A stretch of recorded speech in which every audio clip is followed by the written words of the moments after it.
previous Buffalo record was 8 feet 7 inches, baked by Gladys Pelsnick. If this cookie beats Gladys's, it will prove once and for all that the Kowalskis have much more free time. And the cookie is 10 feet 4 inches. We have a new record! Hey everybody, welcome back to Buzz Cooks. Today we're making the best chocolate chip cookies on the planet. Trust me when I say it. Break out that KitchenAid and let's get started. We're going to start off with a half a cup of shortening. Crisco shortening is what I'm using, non-flavored. 1 stick of unsalted, softened butter. We got 2 eggs and 1 egg yolk.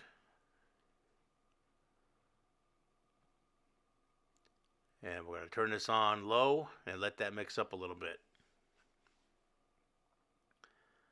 Next, I've got 1 cup brown sugar, half a cup of white sugar, 1 teaspoon vanilla, 1 teaspoon salt, 1 teaspoon baking soda. Put all that in and mix up again. While that's mixing, please remember to like, share, subscribe, tell your friends about us. Leave a comment if you can, it really helps. I appreciate you all very much. Now we're slowly going to add the flour, and that is going to be 2 1/4 cups of flour.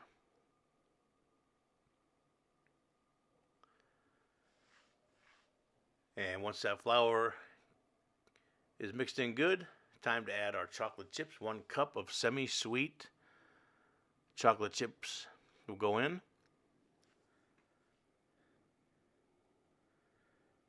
All right, we'll get that in, give that a quick mix.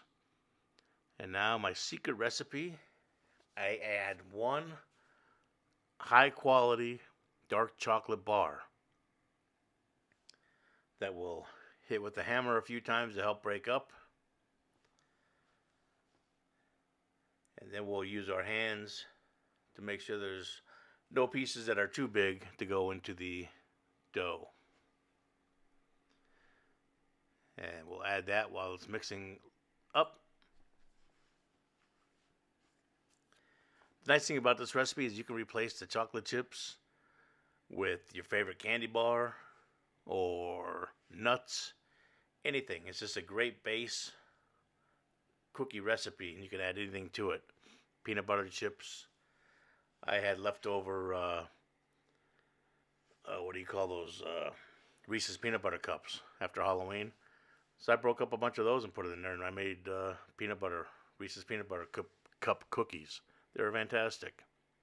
All right, anyways, we're going to take the dough out of the bowl from the mixer, put it into another bowl, pop the lid on it, and we're going to toss that in the fridge overnight.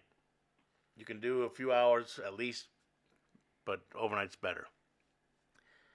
Now I've got my cookie tray out with silicone base. So it's non-stick. If you don't have that, use parchment paper.